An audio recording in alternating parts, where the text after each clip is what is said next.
Here's the chat coming in. So far, so good. I'm seeing good indications here. All right. You let me know how am I sounding? Is my audio echoey? Or are you hearing me okay? Let's see how we are here. This is the place. And for those who are waiting in the backup room, I'll go ahead and delete it because it looks like we are live. Here we go. Okay. I am a little echoey.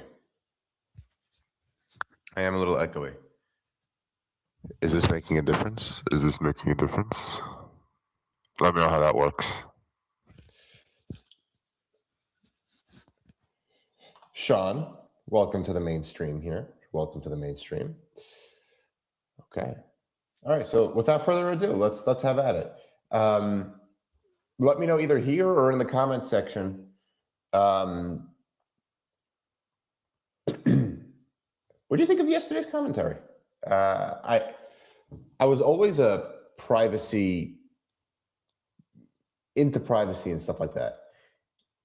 And in the increasingly digital age, since I guess 2000, I always thought of how intrusive technology could be and was getting, and what our positions or defenses should or shouldn't be. There is also that skeptic gene I have in me that I'm sure we all have, thinking that everything that could be used for bad may be used for bad, so we have to defend ourselves preemptively. So, I mean, that commentary really came to me sort of naturally.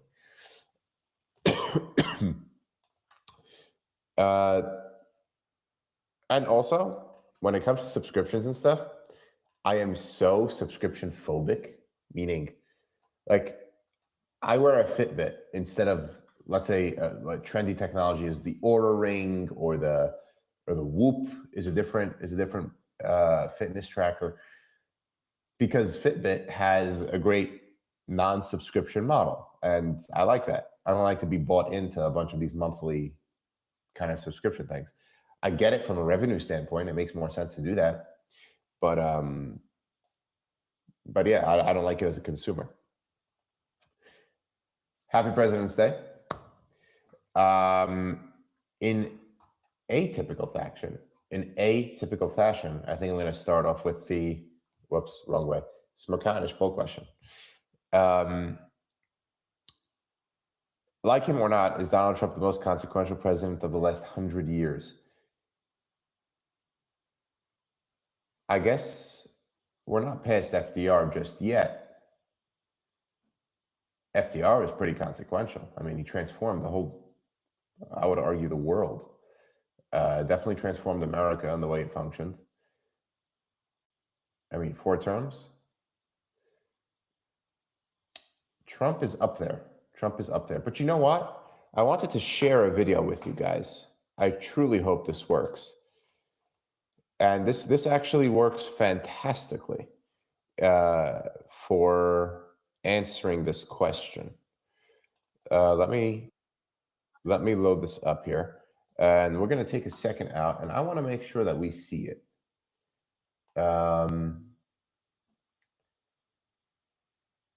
Let's take a shot here. I hope the audio comes through. Let's see what happens. Imagine if I had done any of this. Let me just, I just want to be clear about this. Imagine that.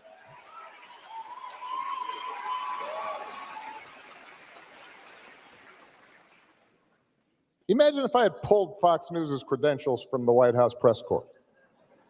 You're laughing, but no, this is what's happening. Imagine if I'd said to law firms that were representing parties that were upset with policies my administration had initiated, that you will not be allowed into government buildings.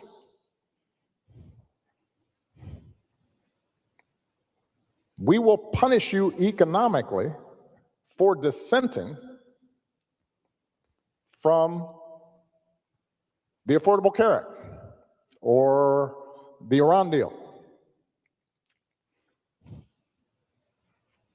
we will ferret out students who protest against my policies.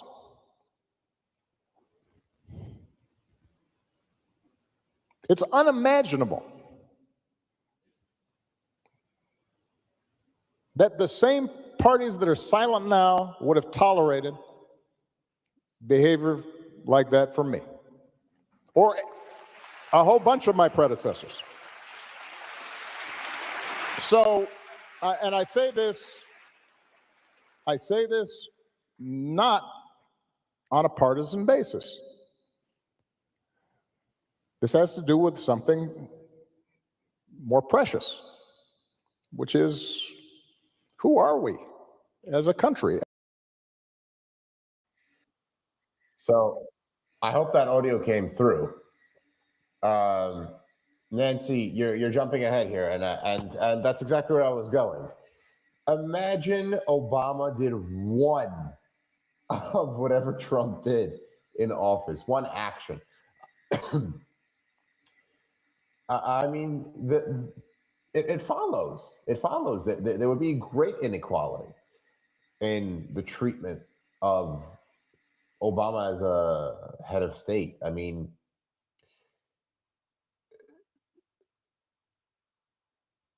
don't get me wrong, Obama wasn't perfect.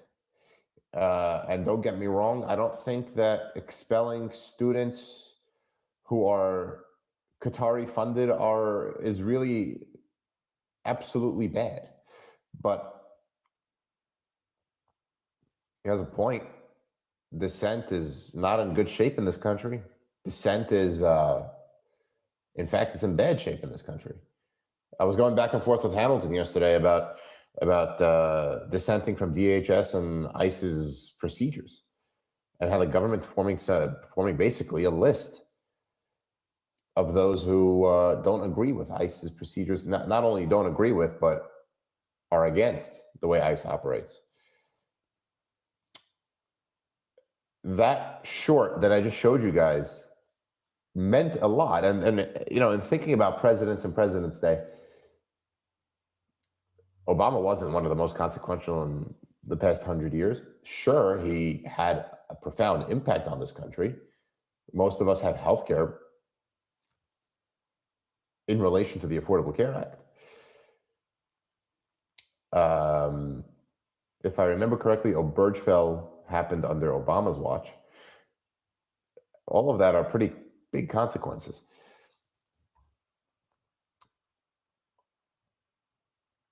I mean, in my lifetime, there's also Bush,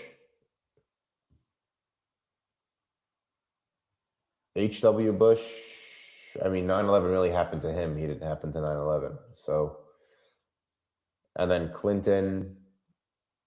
Again, I don't feel consequences of Clinton. Perhaps it's economic surplus and freedoms that I'm enjoying now that was due to the Clinton administration, but it'll take, I guess, a few decades for the real consequences of any administration to take foothold. So I guess that's it. Nancy, it's an interesting take. Did not take many risks because he's black. I don't think so. He already made it into office, so why be risk averse? Obama did get bin Laden. I mean, how consequential is that? It's retributive. I don't know about consequential.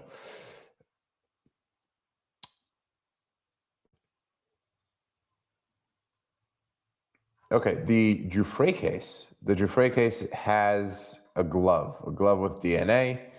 We hope it's a repeat offender. Again, I'm still pretty amazed that this is taking the #1 slots in the headlines. Something else that I have observed yesterday was a fantastic 60-minute set.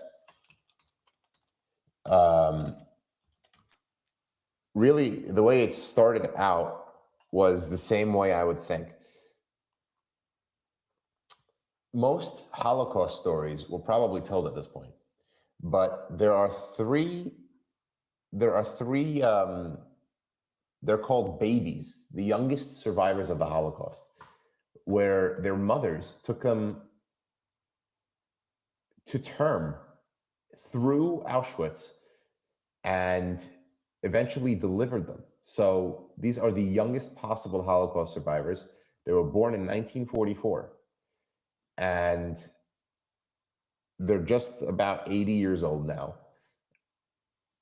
And their stories are remarkable. It was a full half hour of 60 minutes. A great segment last night, and I watched it with my wife. I thought, wow, so I thought every story was basically out there, but not theirs, and it was an amazing segment. I will put it here in the chat for those of you who are interested. It was a nice watch.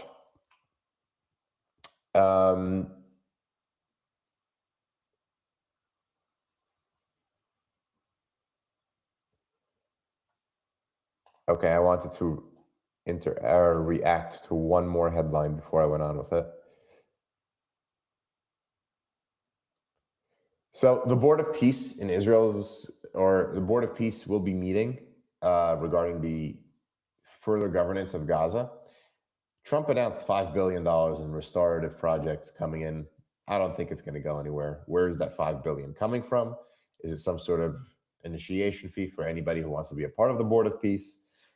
Again, I doubt that the Board of Peace will be something that lasts. Let's see what happens with that. It came out, according to European sources, that dart frog toxin was the thing that killed Alexei Navalny. Alexei Navalny, I mean, remember when Admiral Stavridis was on Smerconish's program, and he goes, "There's a less than 0% chance that he was murdered." So I guess this is the evidence coming out. I didn't go into how reliable the evidence is or how the Europeans could have acquired some sort of intel like that it was dart poison. But yeah, poison from a poisoned dart frog.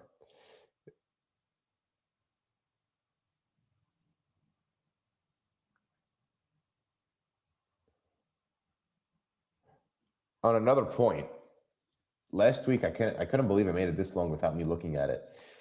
Pam Bondi testifying before Congress. What a food fight that was. I mean, yelling match doesn't even do it justice.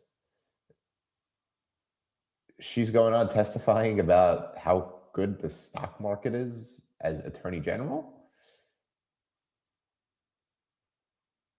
And I mean, there's some sort of dignity that's just so lacking. You're watching, you're like, is this really the Attorney General of the United States?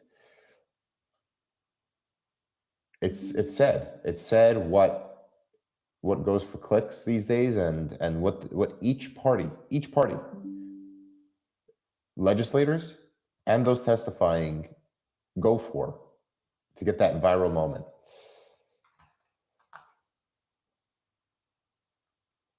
Let's see what comes out of the Munich Security Conference, also going on. Gold is retreating, which I guess is a good thing for fiat currency. And then, okay, that's really it I had to opine on today. Let me just head into some comments. Let's see what you guys are up to, and we'll go from there. So, funny point about this streaming service. I threatened to cancel the service, and then I got some attention. So yeah, thank you for the good wishes. Hope all goes smooth today. I just lost that comment.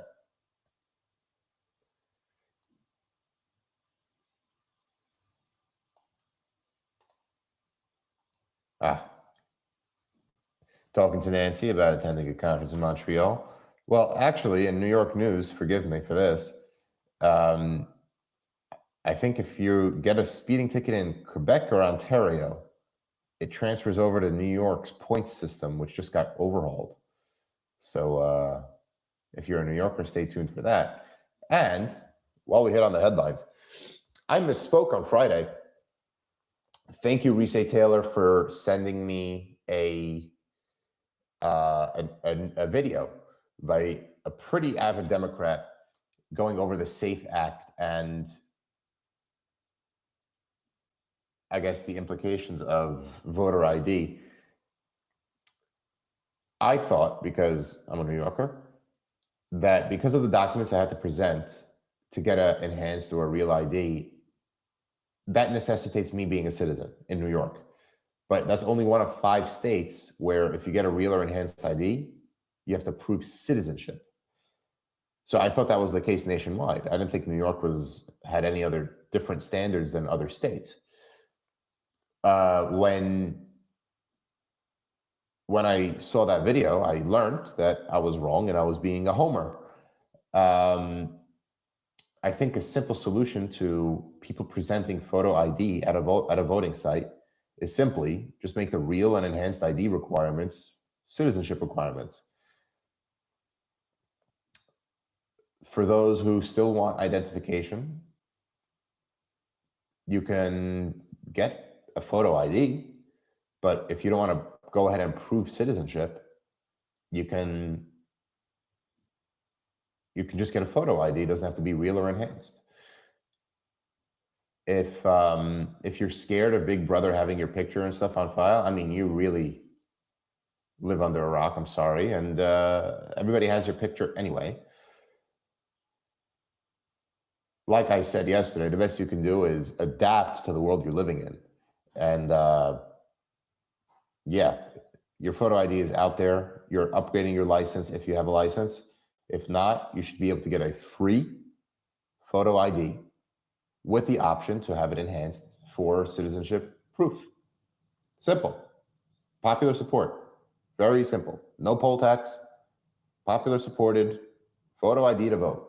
You need it for baseball tickets. You need it for the bank. You should need it to vote. Very simple.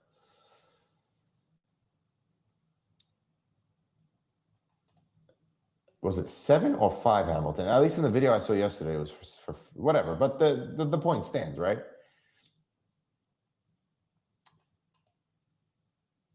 Bob, I have to agree with you. Pam Blondie is appropriate AG for a cabinet of morons. I wouldn't say they're a cabinet of morons, but they're performers. Is that a symptom of our time? Or is that a result of the cabinet, right? Nature, nurture.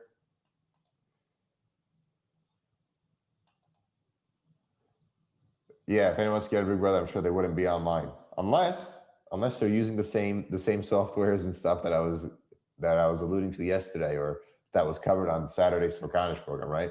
Tor really hides your identity, not perfectly, but pretty well. DuckDuckGo, one step lower. I guess only driver's licenses are enhanced. So real ID then.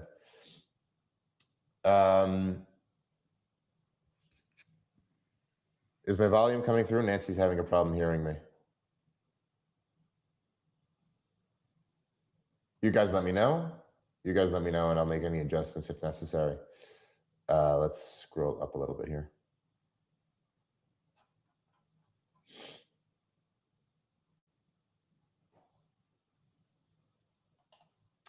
I'm correct. Yeah. I just put the link in the chat. So, oh, you're right. You're right, Pete. They were born. I just lost your comment. Apologies.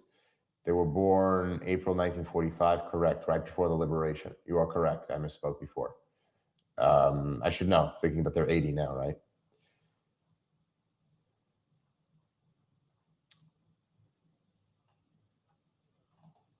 Ha, Sean, no, I will not tell the Attorney General what to say. Maybe she'll yell at me on volume 17 out of 10. It's a joke in my family when somebody's yelling. You're on volume 10. And guys, let me know if the Obama audio came through. I'm pretty sure it did, but because you guys were responding to it, but I was afraid that it may not. Robert is saying that to me, old news and even those higher up than her were annoyed. Yeah, I'm sure. All right, thanks, Pete. Volume is fine. Let's see. Tomorrow I'm going to switch to that mic. Let's see how that works.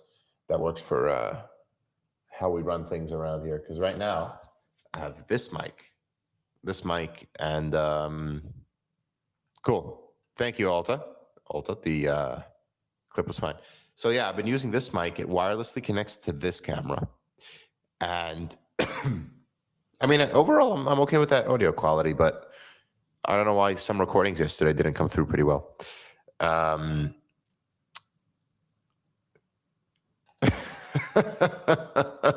Using your indoor voice. Well, yeah, my parents say don't go above volume 5. Let's see what else we got.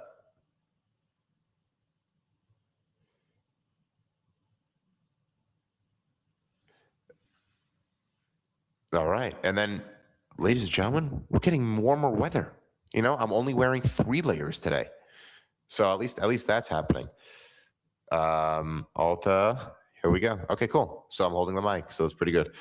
Obviously, I don't want to go through the whole stream with this. I'm going to want to go with some hands-free option. I see. Okay, thank you, Hamilton. Thank you for the feedback. And then, so tomorrow we'll test it out. We'll test it out for a better audio feedback. Thank you, Suan. And yes, I do see that, you know, like I have a mic sort of level bar. This is going into like the 80 or 90th where it turns from green, yellow, red. I'm sort of in the yellow, red area now and I'm holding it to myself. Okay. Alrighty. Okay, so if I had to say, when I was watching Michael Smerconish's Saturday poll question, Saturday program on CNN, I did want him to go into the SAVE Act. And I guess he had to cover the Giuffre stuff, and that was just the nature of the business. But I wanted to see what his guest had to say. How different would it be from radio? But I was happy he ended up covering the privacy stuff. Again, I have question marks as to why he was off on Friday. He has been taking off a lot, and I'm sure you guys know that. I'm just wondering why.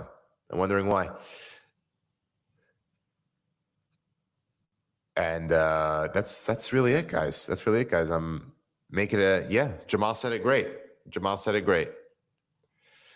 I'll see you guys Wednesday. So for those of you who are new to the stream, I stream Monday, Wednesday, and Friday, pre-recorded videos, or maybe some special event on Sundays. I have a newsletter. Subscribe to it below. And guys, let me get, if I can be so kind and ask you for thumbs up. And let's spread it out a little bit, right? I mean, we hit 20 something people today. Let's see who else would be able to join. And listen, I want to grow this thing. We're a thriving community, and I think the more the merrier. So I guess, yeah, Michael could be winding down because he's in his 60s, maybe. But I mean, he's bigger than ever as far as his platform. And Jamal also has a good point. He's been speaking around the country, may have time conflicts with the radio program.